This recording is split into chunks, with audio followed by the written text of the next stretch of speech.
Hello viewers, আসসালামু আলাইকুম। Welcome back to my channel all over PD.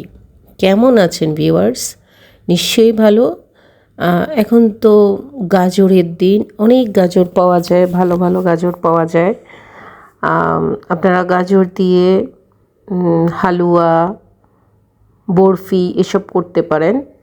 এখানে আমরা যে কাজটা করছি, এখানে আমরা গাজর এবং সুজি দিয়ে একটা হালুয়া বরফি বানিয়েছি। এখানে কিন্তু প্রচুর পরিমাণে ঘি দিতে হবে। আপনি ঘিটা দিয়ে যত ঘি দিবেন, এইটার যেই কড়াই থেকে এটা ছেড়ে দিবে, মানে এটা তৈলাক্ত হয়ে এটা সুন্দর করে ছেড়ে দিবে। দেখছেন, একদম ভালো করে ছেড়ে দিবেন। এই আরেকটা কথা বলে রাখি, আপনারা এখানে যে প্লেটে সুজির যে খামিটা রাখছেন, ওটা নিচে আগে দিয়ে একটু ঘি লাগাই নেবেন। হ্যাঁ, ঘি লাগাই তারপরে উপর দিয়ে আবার ঘি দিবেন, তাহলে জিনিসটা সুন্দর হয়ে যাবে। কেমন আছেন viewers? Welcome back to my channel all over ভিডি। নিশ্চয়ই ভালো, আপনাদের দিনও অনেক ভালো চলতেছে। আশা করি অবশ্যই আপনারা সবাই ভালো আছেন, সুখে আছেন।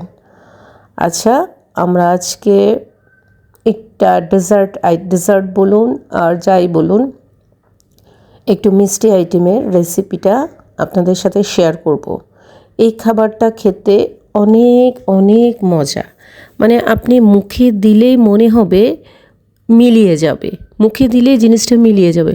মানে আপনার খাবারের না, মিষ্টি খাবারটার অরুচি আসবে না। অনেক মিষ্টি খাবার আছে না, খেতে একবার খেলে আর খেতে ইচ্ছে করে না। অনেকে আবার অনেক মিষ্টি খায়, অনেকে আবার বেশি মিষ্টি খেতে পারে না। আপনি আমাকে যত স্পাইসি দিন আমি খেতে পারি, আমি আবার মিষ্টি জিনিসটা অতটা খেতে পারি না, আমার মিষ্টি খাওয়ার অতটা অভ্যাসটা নাই। এখন আপনার এই খাবারটাতে আপনার সহজে অরুচি আসবে না, আপনি যত ইচ্ছা খান খেতে পারবেন। তো আমরা প্রথমে গাজরটাকে ভালো করে ছিলে নিব, উপরে যেই স্কিনটা আছে একটু পাতলা করে ফেলে নিব। ফেলে নিয়ে আমরা সালাতের মেশিন, এই ধরনের মেশিন পাওয়া যায়, সবচেয়ে চিকন যেটা সরু, ওই সরু মেশিনটা দিয়ে আমরা গ্রেট করে নিব। গ্রেট করে নিয়ে ওটাকে আমরা আসুন নেক্সট পার্টে চলে আসি। প্রথমে আমরা একটু ঘি দিব। এই ফাঁকে আমরা এই কাজগুলো করে, আমি আরেকজনকে দিয়েছিলাম কাজটা করতে। তো এই ফাঁকে আমরা চুলাতে একটু ঘিকে গরম করব, করে হাফ কাপ পরিমাণ আমি সুজি দিয়েছি, মানে সেমোলিনা দিয়ে ওটাকে ভালো করে একদম লাল লাল লাল লাল করে ফ্রাই করে নিব। ফ্রাই করে আমরা এটাকে উঠিয়ে রাখবো। এরপরে আমাদের যে গাজর গ্রেট করা, এখানে প্রায় 2 কাপ, এখানে আমি 250 গ্রাম 300 গ্রাম পরিমাণ গাজর নিয়েছি। হ্যাঁ, গাজরটা নিয়ে আমরা দুধ দিব। ঘন দুধ ছিল আমার কাছে, দুধ দিছি। এখানে দুধটা আমার অনেক কম হয়েছে, এই জন্য আমি আরও একটু দুধ দিয়েছি। ঘন দুধ দিয়ে গাজরটাকে একটু বয়েল করে নিব, হালকা পাতলা একটু কুক করে নিব। একদম গাজরগুলি কিন্তু আমার একদম পাতলা পাতলা, হ্যাঁ পাতলা পাতলা, এটা বেশিক্ষণ লাগবে না। এই ফাঁকে আমি একটু লবণ দিয়ে নিব, কারণ মিষ্টি জিনিসে লবণটা অনেক বেশি পরিমাণে প্রয়োজন হয়।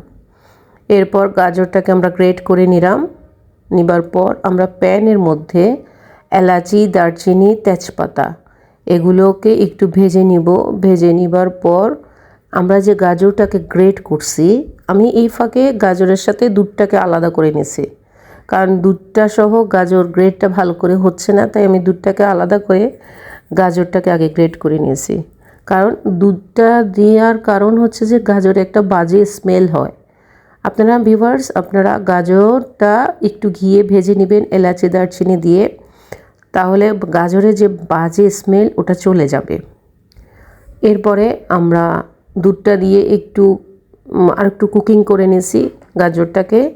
এরপর আমরা ভেজে রাখা যে সুজিটা, ওই সুজিটা দিয়ে দিয়েছি। ভিউয়ার্স, গাজর আমাদের স্বাস্থ্যের জন্য অনেক ভালো, এটা মনে রাখবেন। গাজর খেলে স্কিন সুন্দর হয়, গাজর খেলে ভিতর থেকে, একদম আপনার ভিতর থেকে স্কিনটাকে ব্রাইট করে। আর গাজর পেস্টটা যে পেস্ট করা হয়, আমি এখন যে পেস্টটা করছি, আপনি চাইলে এটাকে ফেসেও লাগাতে পারেন। এটার মধ্যে আমি আপনাদেরকে, যারা আমার ভিউয়ার্স আছেন, একটা টিপস দেই। আপনি গাজরটার ওখানে আপনি একটু যে গাজরটাকে আমি গ্রেট মানে ব্লেন্ডার করে মিহি করে একটা পেস্ট নিয়েছি, ওইটার ভিতরে আপনি একটু রাইস ফ্লাওয়ার মিক্স করে ফেসেও ইউজ করতে পারেন। গাজর আমাদের স্কিনের জন্য অনেক অনেক ভালো। এটা আপনি কাঁচা খেলেও আচ্ছা, কুকিং করে খেলে আচ্ছা। আমি এখানে কিন্তু গাজরের এক বিন্দু পরিমাণ পানিটাকে ফেলিনি, সব পানি দিয়েই আমি গাজরটাকে হালুয়াটাকে বানিয়েছি। হ্যাঁ, তা আপনারা এটা ভিটামিন প্রচুর পরিমাণে, গাজরে vitamin A. R vitamin A আমাদের কি কাজ করে এটা তো আপনাদের নিশ্চয়ই আমার বলতে হবে না। ভিটামিন এ আমাদের চোখের জন্য অনেক ভালো। আমাদের চোখের লেন্সের প্রয়োজন হয় না, চশমার প্রয়োজন হয় না। এই ফাঁকে আমরা এখানে গাজরটা এটা একটু কমে আসার পর আমি 1 কাপ পরিমাণ চিনি দিছি। আমি প্রথমেই বলছি আমি মিষ্টি জিনিসটা একটু কম খাই। চিনিটা আপনার পছন্দ মতন, কেউ বেশি খায়, কেউ কম খায়। আর ভিউয়ার্স, আপনারা চিনির সাথে সাথে একটু করে লবণও দিয়ে দিবেন। এই ফাঁকে আমি একটু কমলা কালারের ফ্রুট কালার দিয়েছিলাম, কিন্তু কালারটা ভালো আসতেছে না। ফ্রুট কালারটা আপনার পছন্দ, তাই একটু আমি ডিপ ফুড কালার দিছি। কারণ কালার দিলে না বরফিটা দেখতে অনেক ভাল লাগে। ঠিক আছে, ব্যাস এটা দিয়ে আপনারা অনেকক্ষণ নাড়তে হবে।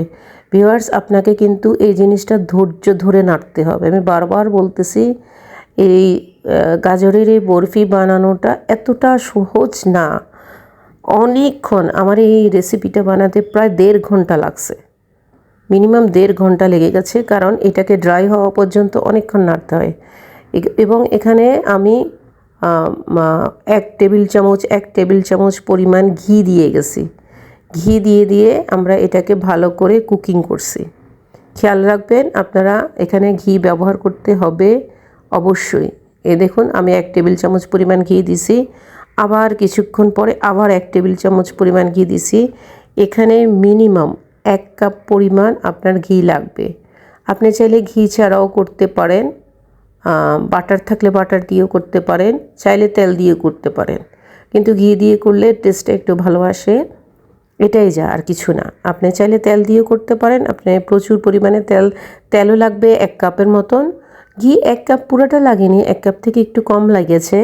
তবে আপনি এখানে যত ঘিটা দিবেন, আপনার ওই যে এখন দেখুন যে গাজরের তেলটা যেটা কড়াই থেকে তাড়াতাড়ি ছেড়ে দেয়, ও যত আপনি ঘি দিবেন ওই জিনিসটা তাড়াতাড়ি করে ভাজি হবে। এখানে এটাকে প্রচুর ভাজতে হয়। দেখুন, আমি ভাজতে আমার হাতেই ব্যথা হয়ে গেছে, এত বেশি পরিমাণ অনেকক্ষণ পর্যন্ত ভাজতে হয়। এইসব জিনিস না সবার হাতে হয় না। এই জিনিসগুলি আপনারা নিজেরা করার চেষ্টা করবেন। অনেকে কি করে একটু দিয়ে বুয়াদেরকে লাগাই দিয়ে, এটা দিবেন না, আপনারা নিজেরা করবেন। আর এই খাবারটা আপনি যাকেই দিবেন, বাচ্চা, বুড়া, যাদের একটু সুগার প্রবলেম আছে, ওরাও খেতে পারবে, কারণ এখানে মিষ্টির পরিমাণটা একদম হালকা, একদমই হালকা। তারপর এইভাবে করে আপনারা নামিয়ে নেবেন।